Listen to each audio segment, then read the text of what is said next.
તો આપણે રાબ મારી રહ્યા છીએ તો આપણે પોરો દીધો છે ટ્રેક્ટરને આપણે વાડીમાં પવન ચક્કી બને છે તો જો આ પવન ચક્કીના હરિયા છે જો આ રીતના હરિયા છે એટલા બધા હરિયા પવન ચક્કીના તો મિત્રો આપણી વાડી અહીંયા પવન ચક્કી ઊભી થવાની છે ઘણો ખરો સામાન આવી ગયો છે લોખંડનો એ તળિયું બાકી છે તળિયું મરાઈ જાય પછી આવશે બીજું કામકાજ તો મિત્રો આપણે જો રાબ માર્યા છે તો પોરો ખાઈ લઈ થોડો ઘણો ને વિડીયો પણ ઉતાર લઈએ આ પવન ચક્કીનો બને છે તો મિત્રો આ જોઈ શકો છો આવા હરિયા છે તો આઈએસ કંપનીનું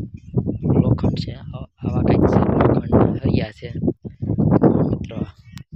આ કેવા જાડા હરિયા છે જો કેટલા બધા જાડા હરિયા છે આ પવન ચક્કીનો માળખો છે તમે જોઈ શકો છો મિત્રો કંઈક છે બધો હરિયા છે તો આવી રીતના હરિયા છે બધા જોઈ શકો છો મિત્રો તો અહીંયા પવન ચક્કી ઊભી થવાની છે જો આ કેટલા હરિયા છે જોઈ શકો કેવા જાડા હરિયા છે આઈએસ કંપનીના માર્કા છે બધા મારેલા લોખંડને જો છે આઈએસઆઈ જોઈ શકો આઈએસઆઈના માર્કા છે તો આ બધું લોખંડ આવેલું છે મિત્રો હવે જઈશ આપણે પવન ચક્કીનો ખાડામાં જે કેવી રીતે કર્યું છે બધું તો જો આવી રીતનો છે ખાડો આમાં બધા માલ બાજરીના હરિયા નાખવાના છે જોઈ શકો છો આ બધા હરિયા છે તમે જોઈ શકો છો આ હરિયા જોઈ શકો છો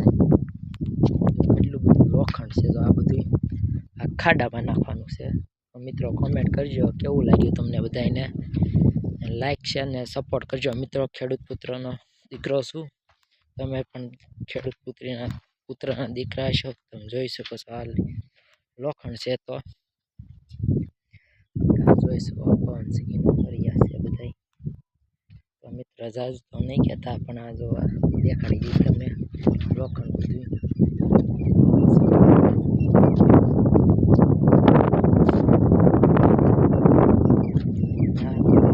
પડેલો છે દાડા છે અંદર જોવું હોય તો આપણે જઈએ કેવું અંદર ફિટ કરેલું છે તે જોવા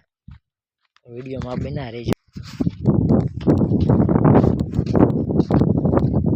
મિત્રો તો આપણે જોઈ શકો છો આપણે જઈએ છીએ અંદર આવી રીતના હરિયા ગોઠવેલા છે તમે જોઈ શકો છો